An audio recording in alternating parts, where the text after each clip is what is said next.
setiap hati kami.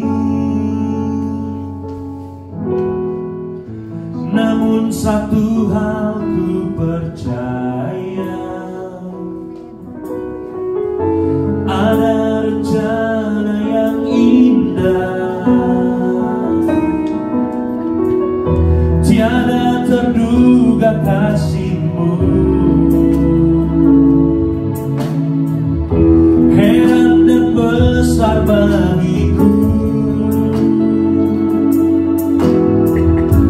arti kehadiran-Mu selalu nyata di dalam hidupku. Penyertaan-Mu sempurna, rancangan-Mu penuh damai, aman dan sejahtera walau di tengah badai. Ingin ku selalu bersama, rasakan keindahan arti kehadiran-Mu Tuhan.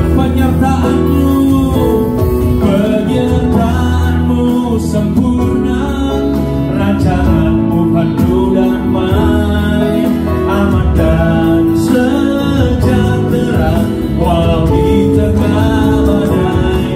Ingin ku selalu bersama, rasakan keindahan arti kehadiran-Mu Tuhan. Bapak Ibu boleh buka mata. Perintah Tuhan itu tidak terselami Bapak Ibu. Tapi hari ini belajar percaya sama perintah Tuhan, bertumbuh dalam kebenaran Bapak Ibu.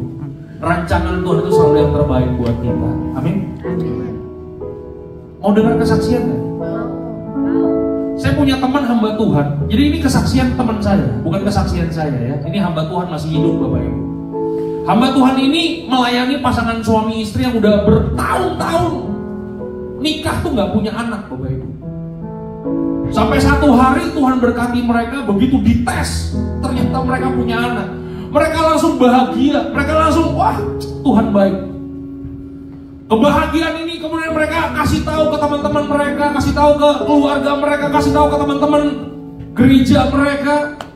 Sampai satu hari waktu istrinya mau dicek ke dokter, kemudian dokter berkata ternyata janin yang ada dalam perut istrinya tidak bertumbuh dengan sempurna.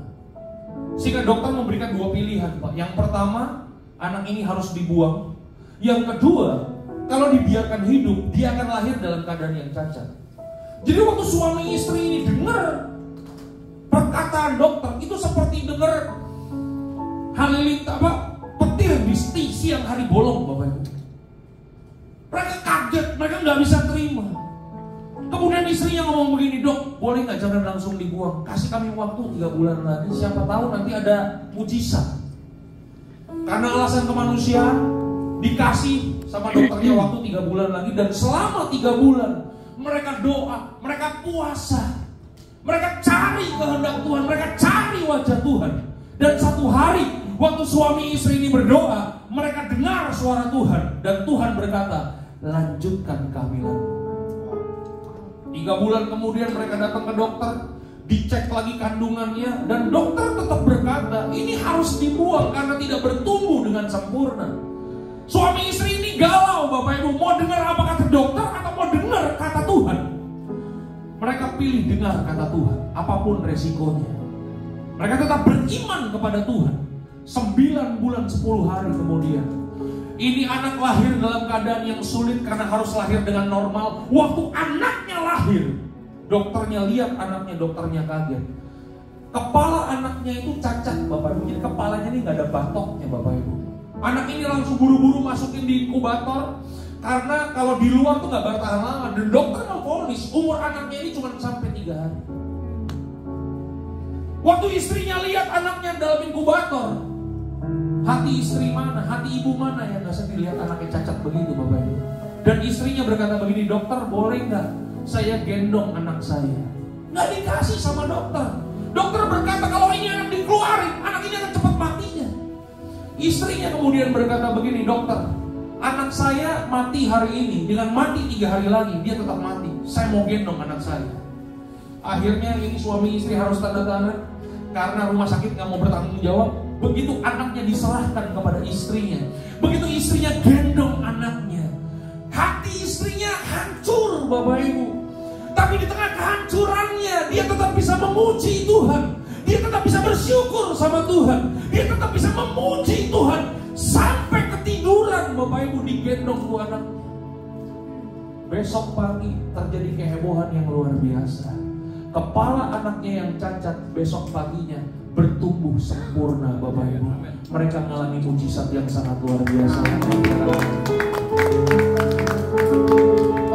Mujizatnya keren Bapak Ibu. Tapi buat saya yang lebih keren lagi, waktu teman saya pendeta ini tahu nih pasangan suami istri dapat mujizat, dia datang ke rumah sakit, ditanya sama pendeta, kenapa kamu tetap bisa bersyukur waktu kamu tahu anakmu cacat? Kenapa kamu bisa tetap memuji Tuhan sekalipun kamu tahu anak kamu akan mati? Jawaban istrinya yang keren. Istrinya berkata begini, Pak Pendeta, anak saya mau hidup mau mati, anak saya mau sehat mau sakit, saya tetap percaya Tuhan yang saya sembah, Tuhan yang selalu memberikan yang terbaik dalam kehidupan saya. Yang mengerti katakan haleluya. Pulang dari tempat ini Bapak Ibu, percayalah, berdirilah di atas kebenaran firman Tuhan, dan perintah Tuhan itu sempurna buat kita. Tuhan Yesus memberkati Bapak Ibu sampai keturunan ke-7 dan ke-8. Tuhan memberkati. Haleluya.